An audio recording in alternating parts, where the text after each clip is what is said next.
Buenas tardes y retomamos estas charlas para vivir mejor la Santa Misa. El último día nos quedábamos hablando de este momento de las ofrendas, del ofertorio, en particular de los dones que se traían al altar, y señalábamos el doble criterio que tiene que darse a la hora de preparar las ofrendas. Era que estos dones estaban destinados tanto al culto como a la caridad, al culto o a la caridad. Y por tanto ese era el criterio para discernir. Los dones, por antonomasia, son el pan y el vino que se traen al altar, puesto que en este momento se colocan sobre él para comenzar la parte eucarística, la mesa eucarística, y estos dones de pan y vino, como sabemos, van a ser transformados en el cuerpo y en la sangre del Señor. Pero junto a estas ofrendas, que a lo largo de la historia siempre han sido un común denominador, pueden traerse en este momento las colectas, la colecta que se ha realizado y presentarla junto al altar, así como otros elementos que hemos dicho destinados a la caridad, a los pobres. Bien, pero nunca decíamos ha de ser o constituir el momento del ofertorio como un desfile de objetos, además que necesiten una explicación. Eso es legítimo para un momento de catequesis, en el que nos podemos servir de un objeto simbólico y sacar una enseñanza. Pero las ofrendas son acompañadas por un canto, el canto del ofertorio. En el misal anterior aparecía una antífona, también junto a la del canto de entrada y al canto de la comunión, que tenía que inspirar el cántico que tiene lugar en este momento, acompañando a las ofrendas. Bien, y por tanto, si hay un canto, nos dice así el misal en la ordenación general, quiere decir que no tiene que haber ninguna monición a cada una de estas ofrendas. Simplemente se traen acompañadas por el canto. Bien, y si fuera en silencio, tampoco se perturba ese momento de silencio por una monición. No tienen cabida en este momento las moniciones. Los gestos, los signos de la liturgia no se explican dentro de la liturgia, sino que se explican previamente, como estamos nosotros haciendo, ¿no? Y cuando se explican, pues se rompen, ¿no? Bien, por tanto, no hay necesidad de acompañar esta presentación de dones con ningún comentario.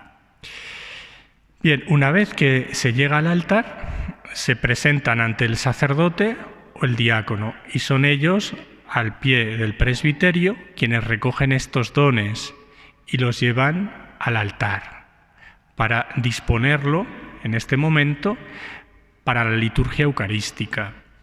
Es recomendable, muy recomendable, como nos recuerda la ordenación, que sean los fieles, ¿no?, los que traigan estos dones hasta el altar. Bien, una vez que se han recibido los dones, los ministros, particularmente el diácono, si lo hubiera, prepara el altar. A él se le confía la preparación del altar. Entonces, ¿en qué consiste esta preparación del altar en el ofertorio? Pues se trae el cáliz de la credencia, que consta de la patena, del purificador, de la palia y del corporal, colocados en este orden. Cáliz, purificador, patena, con la forma, la palia y el corporal. Lo último que se pone es el corporal. Bien, y el diácono lo que hace en primer lugar es extender ese corporal sobre el altar, ¿no?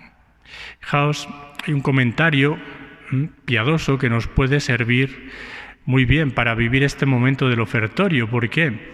Pues porque es el momento de ofrecernos junto a esos dones con Cristo al Padre.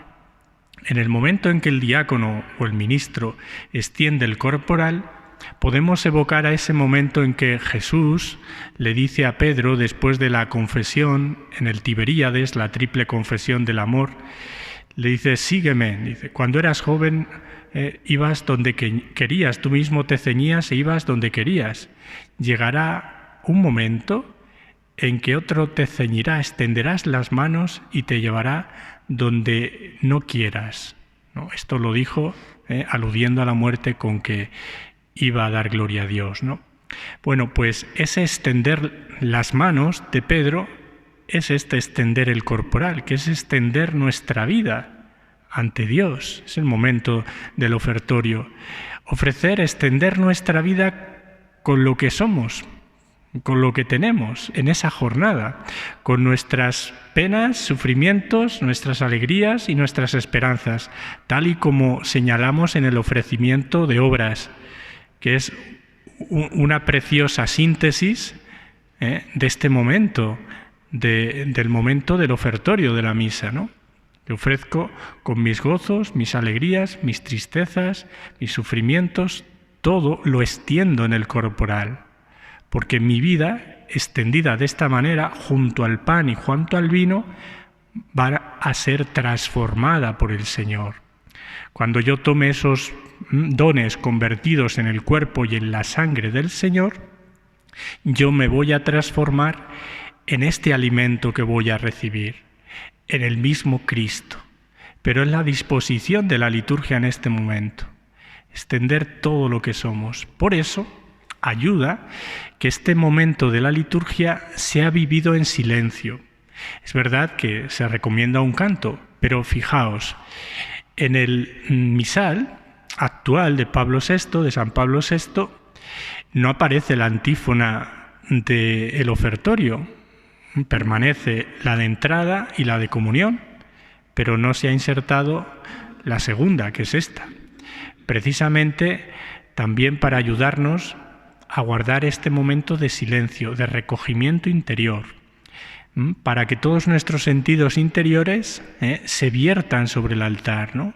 Y nos ayuden a captar el significado de este momento, que es esto que estamos explicando: ofrecernos con Cristo al Padre.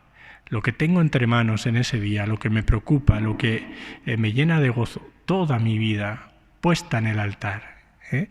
Y si hay un canto, se recomienda que sea un canto o un acompañamiento de órgano, de piano, ¿no? Bien, o un canto también de la Virgen en este momento, porque en las antífonas, ¿no?, encontramos en el gradual algún cántico a la Virgen, ¿no? Y de ahí viene esa tradición a la Virgen María, también porque ella es la que tiene esa disposición interna de ofrecerse al Padre constantemente. Ella es la que nos enseña a ofrecernos con Cristo al Padre, ¿no? Bien, pero es un momento de silencio, de recogimiento interior, ¿no?, para estar dispersados, ¿no? Por eso, incluso en ese momento de la ritualidad de las ofrendas, pues han de ser pocas ofrendas, ¿no?, para que luego nos ayuden a centrarnos en lo importante, ¿vale? Bien, una vez que extiende el corporal, el ministro va a echar el vino y una gota de agua. Bien, una gota de agua, que es precisamente como toda la Iglesia representa esa gota, se une en medio del ofertorio al sacrificio de Cristo al Padre. Cuando el sacerdote echa esa gotita, es precisamente un gesto eclesiológico, eclesial. Es el significado de que toda la Iglesia se une con Cristo al Padre, su sacrificio. La misa es sacrificio de Cristo, sí, pero también es el sacrificio de la Iglesia, de el cuerpo, ¿no? La cabeza se ofrece, Cristo, pero también el cuerpo. Bien, ese es el significado de la gota que echa. Si hubiera varios cálices, únicamente, como es un signo, se echa sobre el cáliz principal. Si hay dos, bueno, se echan los dos, pero si hay 7 cálices para una concelebración amplia, pues simplemente en el principal. Bien, y luego el corporal es bueno, que esto es más para los ministros, no ponerlo al límite, al ras del altar, donde finaliza el altar, el mantel, sino dejar pues un una franja donde en ese hueco se coloque el purificador. ¿Por qué? Pues porque aunque el sacerdote no debe estar pegado para celebrar la Santa Misa al altar, pero claro, si dejamos el corporal, hay peligro de que con la casulla, pues las partículas que recoge el corporal, que esa es precisamente la tarea del corporal, de ahí su nombre, corporal de cuerpo, recoge las partículas del Señor que se han podido caer a fraccionar, ¿no?, el pan en el momento final de la Eucaristía. Bien, pues pueden quedarse pegadas en la casulla y claro, hemos de ser cuidadosos porque en cualquier partícula está presente el Señor, ¿no? Bien, una vez que ya ha colocado los dones, lo primero que hace es tomar la patena, el pan, sobre sus manos, y ofrece, bendito sea, Señor, Dios del universo, por este pan, fruto de la tierra y del trabajo del hombre, que recibimos de tu generosidad, y ahora te presentamos.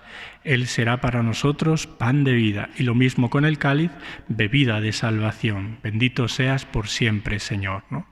El pan y el vino, elementos que podemos encontrar en toda la Sagrada Escritura, ininterrumpidamente, desde la Pascua, ¿no?, el significado profundo de estos elementos que cobran una novedad extraordinaria en la última cena, en el cenáculo, cuando Jesús se va a identificar con ellos. Esto es mi cuerpo, esta es mi sangre.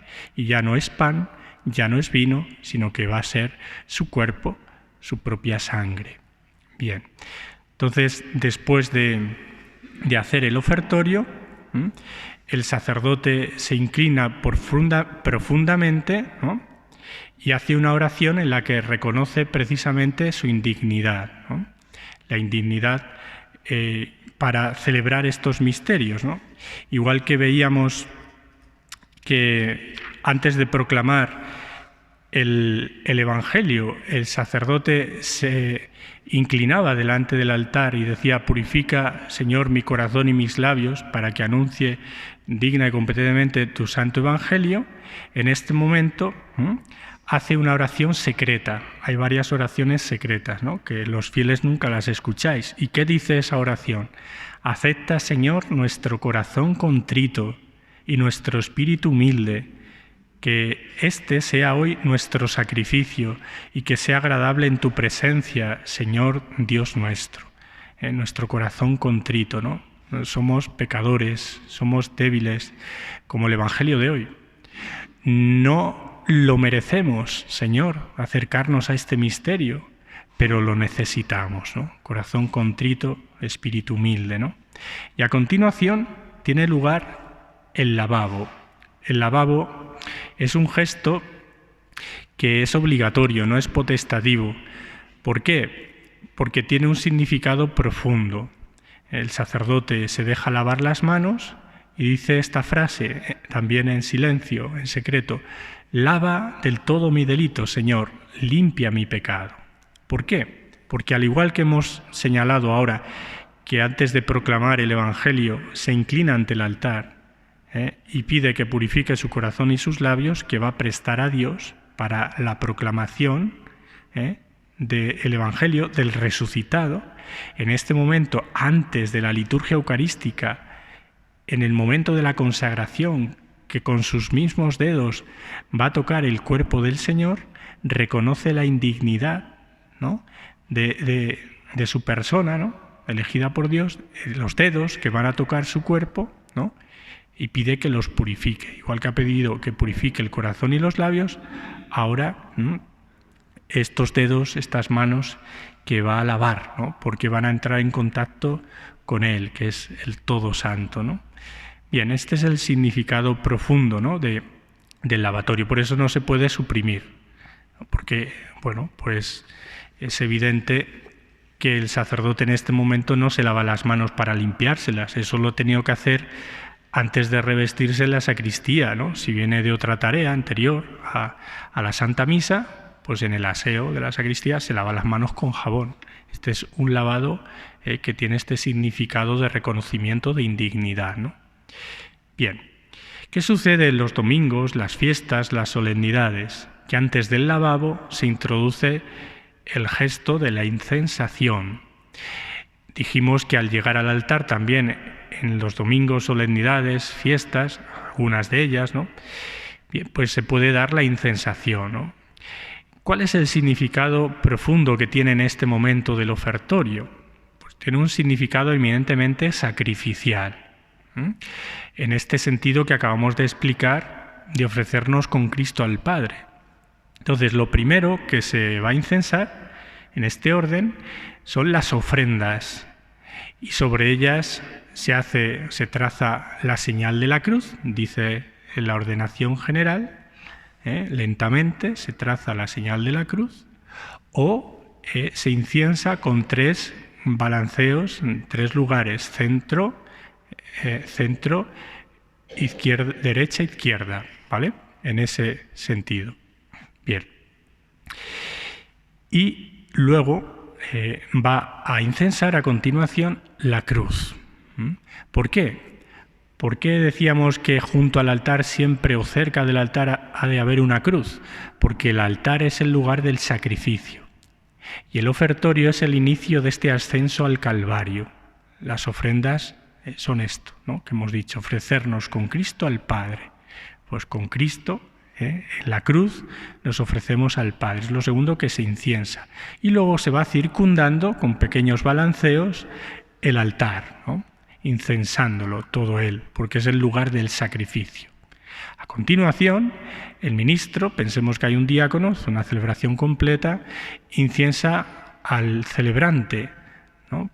¿Por qué? Porque él es en que el nombre de Cristo va a presidir estos misterios. Él es el mismo Cristo, el sacerdote que nos preside, o el obispo. De hecho, cuando llegue el momento de la consagración, dirás las palabras el nombre de Cristo. Esto es mi cuerpo, esta es mi sangre. No dice este es el cuerpo de Cristo, esta es la sangre de Cristo. Habla en primera persona, porque actúa en nombre de Cristo cabeza. Bien, inciensa al ministro y luego el diácono, si hubiera otros sacerdotes con celebrantes, inciensa al resto de sacerdotes y luego se dirige a la asamblea y esta es incensada, ¿vale? ¿Por qué se inciensa la asamblea? Por nuestra condición de sacerdotes. Todos somos sacerdotes. Explicábamos el otro día al hablar de los ministerios. Por el bautismo hemos sido constituidos sacerdotes, profetas y reyes. Participamos del sacerdocio común y por tanto tenemos esa capacidad de culto. No solo el sacerdote se ofrece con Cristo al Padre, que es el que en nombre de Cristo va a realizar este sacrificio, la actualización de este sacrificio, sino que toda la asamblea es invitada a ofrecerse con Cristo al Padre, lo que acabamos de explicar del ofertorio.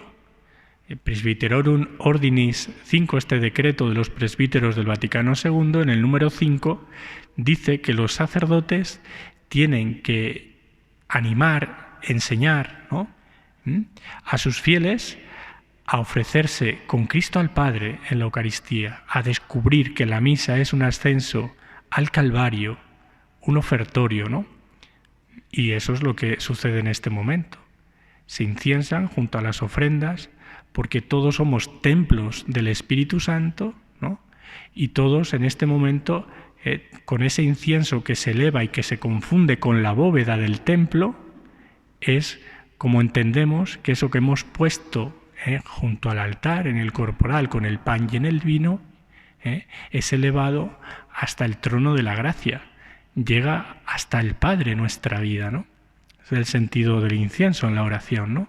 Este sacrificio agradable de nuestra propia vida, un sacrificio incruento, sube hasta el Padre y se confunde con la bóveda de nuestra parroquia, de nuestro templo, ¿no? Y es aceptado con agrado por el Padre.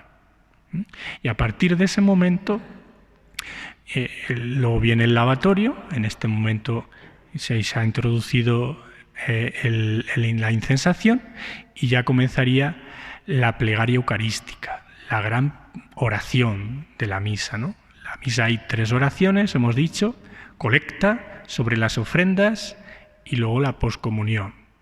Bueno, pues ahora se inserta en primer lugar la oración sobre las ofrendas, ¿no? Y hay una monición, la más extensa de las 3 oraciones de la misa, que se invita a los fieles a ponerse en pie. Orad, hermanos, para que este sacrificio mío y vuestro, ¿no ves? Ahí cuida el lenguaje del misal, como el sacrificio no es solo de Cristo, sino también de su cuerpo, mío y vuestro.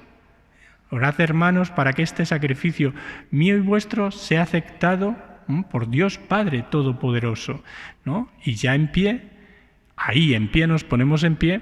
En algunos lugares la gente permanece sentada y a veces se levanta en la invitación del prefacio, levantemos el corazón. No, estamos diciendo levantar el corazón, no levantar las posaderas. No, el momento de levantarnos es en el ofertorio, cuando el sacerdote dice, orad, hermanos.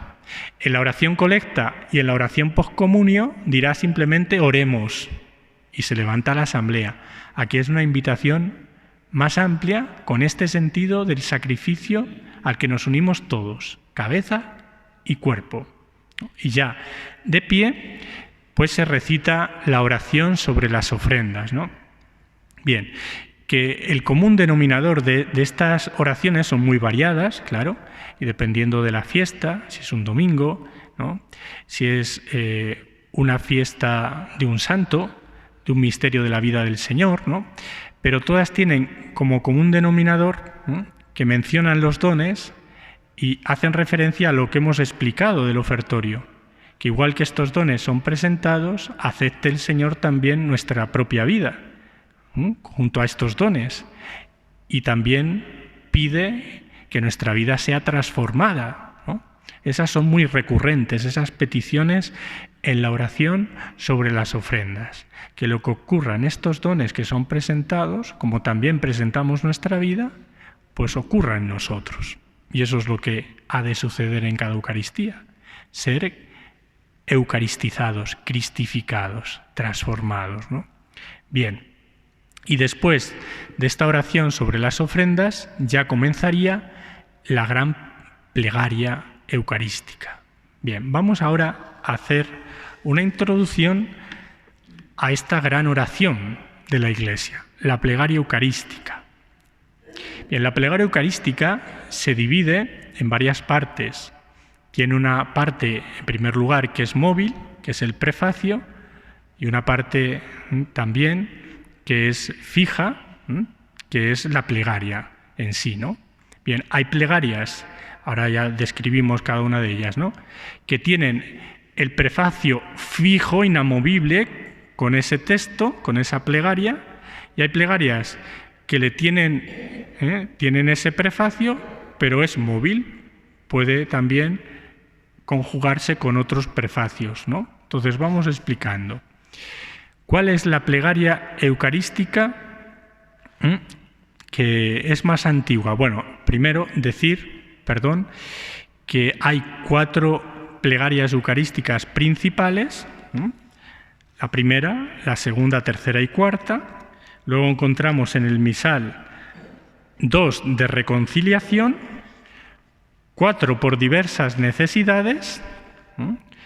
Junto a este cuerpo de las 4 principales vamos a encontrar estas de reconciliación y 4 por diversas necesidades, y ya al final del misal encontramos en el apéndice 3 plegarias para la misa con niños. Fijaos, en la edición anterior, en la primera y en la segunda, estas que encontramos ahora junto a las 4 principales también se hallaban en el apéndice, pero pasando las décadas y viendo que en la Iglesia se había generalizado el uso de las mismas, se ha decidido en esta tercera edición, la última, introducirlas junto a las 4 principales, dejando únicamente en el apéndice las 3 de niños. Nosotros hoy nos vamos a centrar en las 4 principales. Bien, ¿cuál es la más antigua? La más antigua, en su concepción, fue la plegaria actual segunda, que corresponde a un texto muy antiguo, del siglo II, principios del tercero, atribuido a Hipólito Romano, la plegaria eucarística segunda. Bien, sobre esta plegaria eucarística segunda se va a construir la primera, que también se denomina el canon romano. La plegaria que construye Hipólito Romano se utiliza en Roma. Tiene fuertes signos, no nos vamos a detener a esas características que son más particulares, ¿no? Algo más específico, ¿no?, de la ciencia litúrgica, así para dar unas pinceladas generales, ¿no? Tiene rasgos antioquenos, de donde procedía Pedro, ¿no? Bien. Y el canon romano va a ser construido sobre esta plegaria eucarística de Hipólito. De hecho, hay muchos conceptos que encontramos repetidos en el canon romano. Bien, ¿qué sucedió? Que a partir del siglo IV encontramos como testimonio ininterrumpido la utilización del canon romano, de la plegaria eucarística primera. Y la segunda, que era la más antigua, cayó en desuso. De tal manera que desde el siglo IV, ininterrumpidamente, la Iglesia ha venido rezando con esta única plegaria eucarística, el canon romano. Bien, el testimonio lo tenemos en San Ambrosio y en el sacramentario gelasiano, ¿no?, que es el primer estadio del misal. Bien. ¿Qué sucedió? Bueno, pues que en la reforma del Vaticano II, con un conocimiento profundo de todas las fuentes, tanto romanas como de otras liturgias, ¿no?, occidentales no romanas o incluso orientales, se vio la necesidad también de enriquecer el misal con otras plegarias. Entonces, lo que se ha hecho es recuperar la actual plegaria segunda, que hemos dicho se atribuye a Hipólito Romano, mantener el canon como la primera de las plegarias, porque ha sido la que ininterrumpidamente desde el siglo IV se ha utilizado. La segunda es la de Hipólito, y luego la tercera y la cuarta son de nueva composición, pero con textos de otras liturgias. O sea, no son inventadas de la nada, ¿no?, sino que tienen detrás un trasfondo muy rico, teológico y espiritual, ¿no? Bien. Entonces, las plegarias constan de prefacio y del cuerpo propiamente de la plegaria. Bien. De las cuatro, ¿cuáles tienen prefacio? Pues tienen prefacio únicamente la segunda y la cuarta. La segunda es un prefacio móvil, se puede combinar esta plegaria, por tanto, con otros prefacios de domingo, del común de santos, etcétera, en las diversas categorías, bien, y de otros misterios de la vida del Señor, mientras que la plegaria eucarística cuarta es un prefacio fijo, no se puede mover. Si se elige esa plegaria, hay que hacerla íntegra. Lo mismo va a suceder con las plegarias eucarísticas de reconciliación y las de diversas necesidades, que hemos aludido a ellas, ¿no? Bien. ¿Qué hace la plegaria eucarística cuarta, empezando por detrás? Bueno, pues hace un precioso recorrido por toda la historia de la salvación, ¿no? Y va haciendo anágnesis continua de lo que Dios ha hecho con su criatura, ¿no? Y así lo hace el prefacio, ¿no? Y así lo hace, después del santo, una larga anámnesis que recorre la historia salutis, ¿no?, y cómo Dios desde la creación, desde el pecado original, no dejó a su criatura abandonada en la cuneta, sino que le extendió su mano para que le encuentre el que le busque, ¿no? Reitera la alianza por los profetas, ¿no?, por todo el Antiguo Testamento, va llamando a la comunión a ese pueblo hasta la plenitud de los tiempos, en que envía a su Hijo, nacido de una mujer, para rescatarnos del pecado, ¿no?, y para que vivamos únicamente para Él. Y ahí introduce el envío del Espíritu Santo, el tiempo de la Iglesia, ¿no? Bien, y en este momento es cuando ya se pide este mismo Espíritu sobre las ofrendas. Bien, esta plegaria eucarística cuarta es de nueva composición y es muy rica porque nos hace comprender el misterio de la salvación. Vamos a empezar por el inicio de toda plegaria eucarística. Antes del prefacio hay siempre, de modo fijo, un triple diálogo. El Señor esté con vosotros. Levantemos el corazón, demos gracias al Señor nuestro Dios, ¿no? Bien, igual que encontrábamos en el anuncio del Evangelio esta invitación, el Señor esté con vosotros, este saludo lo encontramos ahora en las dos mesas, ¿no? Referíamos ya esta comparación, porque ese es el resucitado el que se hace presente en este momento, ¿no? Toda la asamblea, el Señor esté con vosotros y con tu espíritu. El Señor se va a hacer presente, igual que se ha hecho presente en su palabra, se va a hacer presente en este camino de la plegaria eucarística, en el pan y en el vino que se van a transformar en su cuerpo y en su sangre. Por tanto, es un saludo, ¿no?, con el Señor resucitado. Levantemos el corazón. Es una invitación a levantar todos nuestros sentidos interiores hacia el Señor, hacia lo más alto, ¿no? La liturgia hispano-mozárabe dirá: oídos atentos al Señor, y responde la asamblea: toda nuestra atención hacia el Señor. Es este el sentido. Levantemos el corazón es que en este momento estemos recogidos de tal manera que seamos conscientes hacia dónde nos dirigimos, que es nada más y nada menos que al Calvario, como hemos machaconamente repetido, ¿no? Bien, por tanto, levantar el corazón es unirnos con Cristo al Padre, ¿no? En la Eucaristía a veces nos podemos distraer, ¿no? Porque si estamos mirando a un lado, a otro, si alguien entra, sale, si a veces nos puede ayudar en este momento de levantar el corazón, pues cerrar los ojos o dirigir únicamente nuestra mirada hacia aquel que está hablando y nuestra atención, que es el sacerdote, pero no estar pendientes, ¿no? Levantar el corazón significa esto, concentrarnos en lo más importante que hay ahora, que eres tú, Señor, y voy contigo hacia el Padre, entregándome en sacrificio, ¿no? Demos gracias al Señor nuestro Dios. Es justo y necesario.